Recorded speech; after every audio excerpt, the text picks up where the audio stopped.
Hello friends, welcome back to my channel, Surbhi Dahiya 77, the Media Mentor.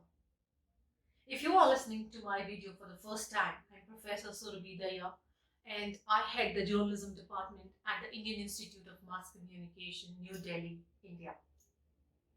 Friends, you can subscribe to my channel for regular videos on news reporting, on journalism, on topics related to communication, on mass communication, on media business management, and the Indian media houses. But today, we will be discussing a very, very important concept, in journalism, which is the concept of news. What is news? And what are the different types of news? What is hard news? What is soft news? So something which is new or hitherto unknown is called as news. A famous journalist once described news as anything that interests a large part of the community and has never been brought to its attention before is news. And my dear friends, any change of consequence in the status quo is also considered as news. There is an old adage all of you must have heard: when a dog bites a man, that's not news. But when a man bites a dog, that's news. So, New York's paper Sun, the city editor of that paper, John Bogart, once pointed out very correctly that, all the unusual events, they fall under the purview of the news. So anything that interests a large part of the community and has never been brought to the community's attention is news. Philip Graham from the Washington Post believes that news is the first rough draft of history because it is reported. So something or somebody might develop, an article based on your news, which has a historical relevance. The news, my dear friends, is perishable. When the event is understood and the tension is eased off, the news gets, less informative. Unless, of course, it's a follow-up and, that's equally informative and the story keeps on unfolding and more of history.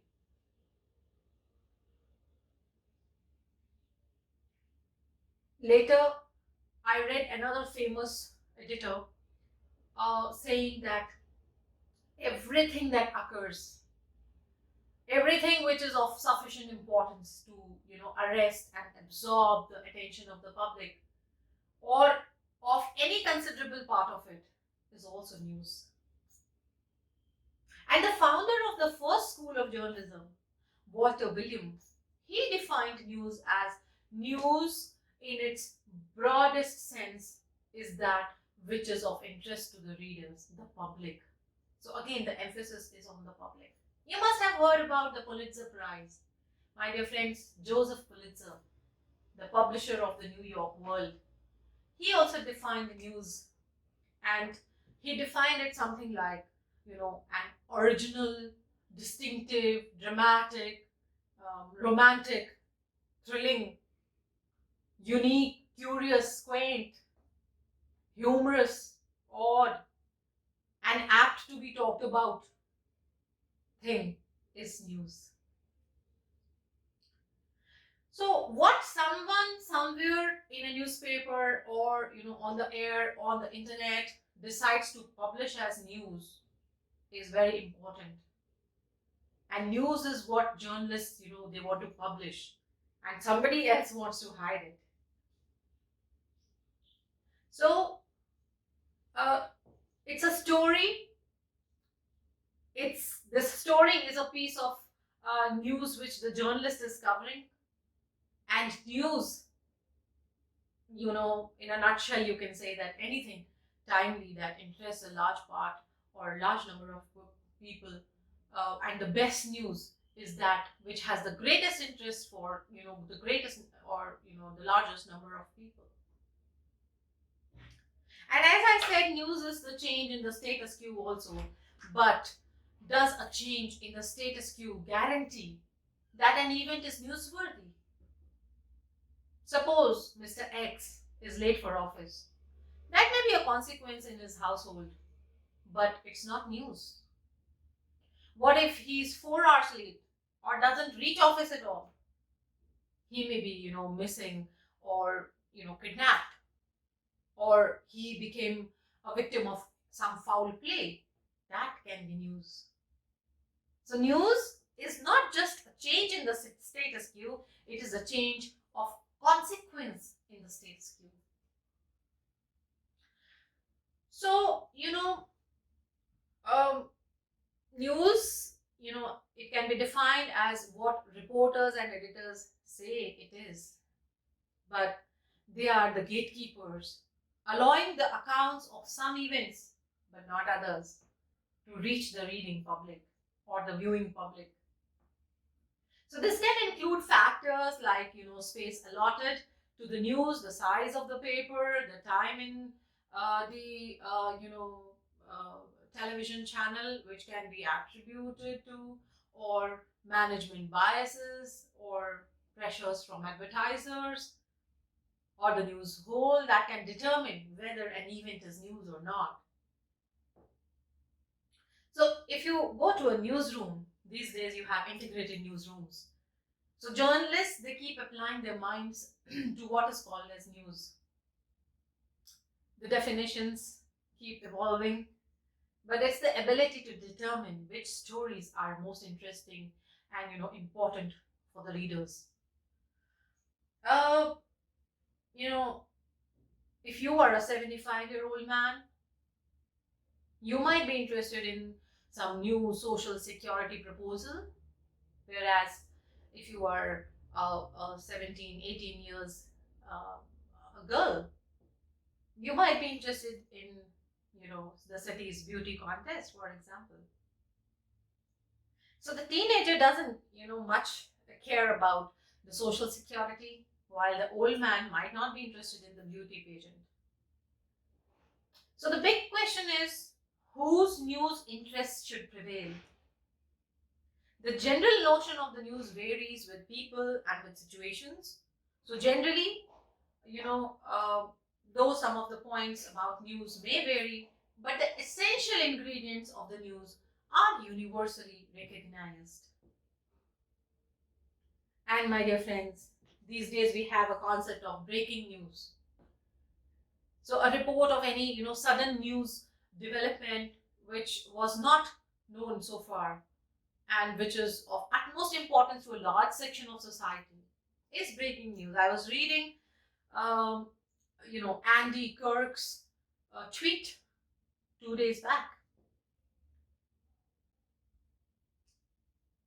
that any sudden news happening shortly before the print deadline caused newspapers to break the layout of their front pages with urgent news headlines and articles with planned content moving to other pages. That is breaking news.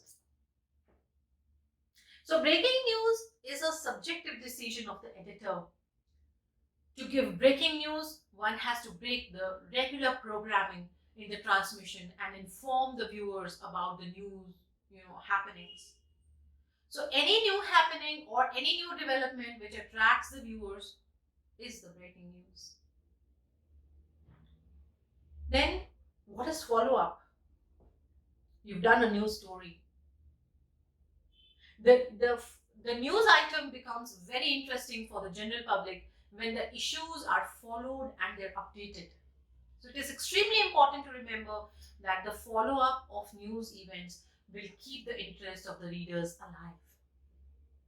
A good news story does not end at the first reference. It needs a follow-up. Keep following up. Do follow-up stories. 1, 2, 3, 4, 10, whatever. Then we do have exclusives. We do have scoops. So the news reports which are covered by, only one reporter exclusively, it is called as a scoop. Nobody else gets it. It is considered to be a great, journalistic achievement. A score of a reporter. Then what is news update? It gives the latest information, to an earlier happening. It's an act of updating the version being given earlier. It's a news update. You must have heard about ticker. So a data in the printed form on a strip or paper is called as a ticker. So in modern media technology, ticker is an electric strip which disseminates news information on electronic screens. You usually see it on on the bottom of your screens. What is a flash? The bright shine but brief. Move, or send very quickly. An impressive and a quick display. A sudden or a brief burst of light. That's flash. But what's a flashback? The scene of a film or, writing set in a time earlier than the main story. So sudden vivid memory of the past is flashback. So my dear friends, a media organization's underlying concern is to gather and report local, state, regional, national, international news. So it's really important to understand the importance, essential elements of news values, sources, writing styles of the news. Then what is news cycle? And it is defined as, the time period between the release of an edition of a news outlet and its follow-up edition. What are the elements of a news cycle? First is the gathering, the process, the acquisition.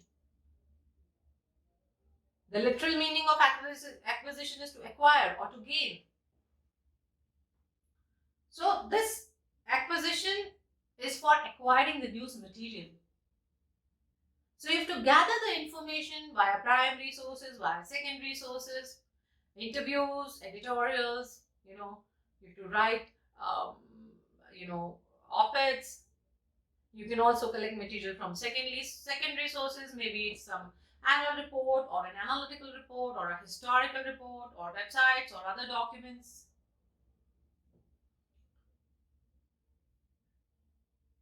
So the next part is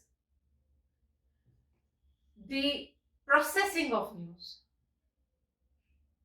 Processing is a step before the dissemination process of the news, and the acquired information is the raw material that needs to be articulated for the audience. So this is called as processing. So news copy needs to be formulated and edited before the publication, and we process it before dissemination.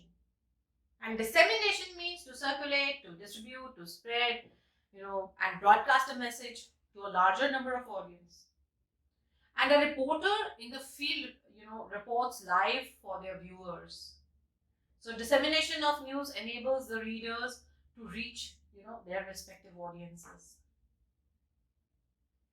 So this is all about news. Now let's talk about the two important categories of news, that is hard news and soft news.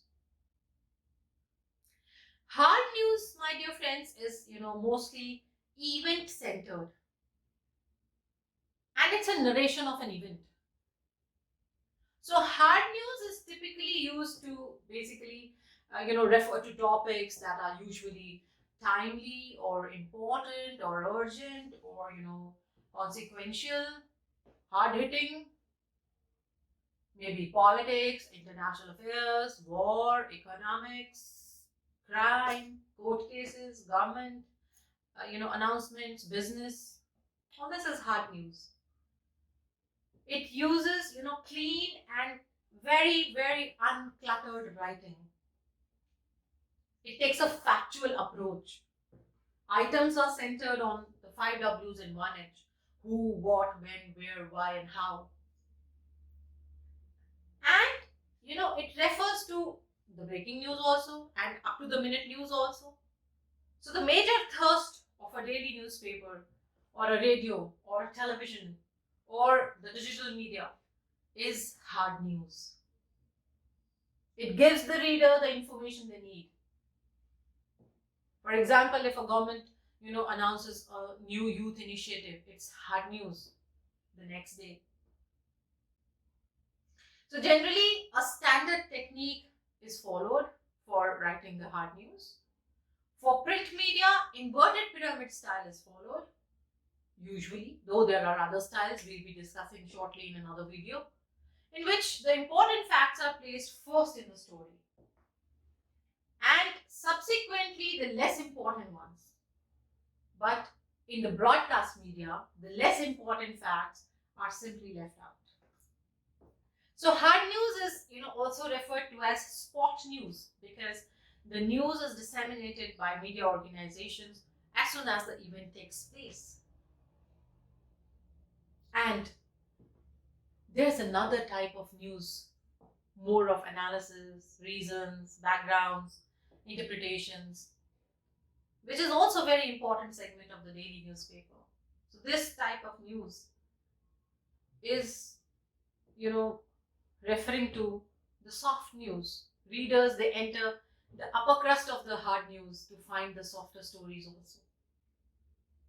So this is a term for news that is not necessarily time sensitive. Soft news stories are usually the follow-up stories sometimes. But follow-up stories could be hard news also. It depends on the story. It highlights the human, interest angle, which is not covered in the hard news. Suppose there's an earthquake that hit some state. So the news about that earthquake is hard news.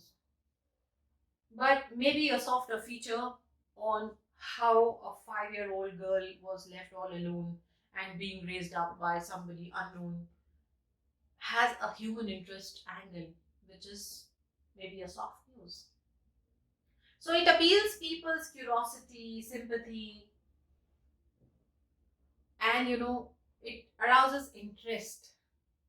So these soft news topics, they include features, entertainments, celebrity profiles, programs, organization, lifestyle news. And a feature usually focuses on, certain angle.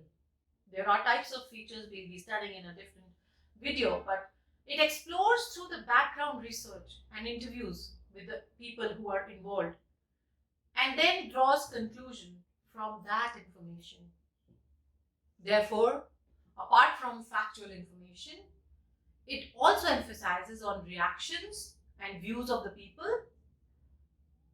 A soft story tries instead to entertain or you sometimes advise the reader, as it doesn't follow any conventional writing style. You can have your own writing style.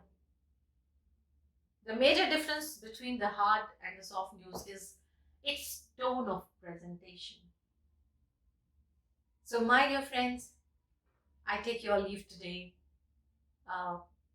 but I will be back soon with more videos on news reporting and journalism. If you like my video, please subscribe to my channel, Surbhi Dahiya 77, the Media Mentor.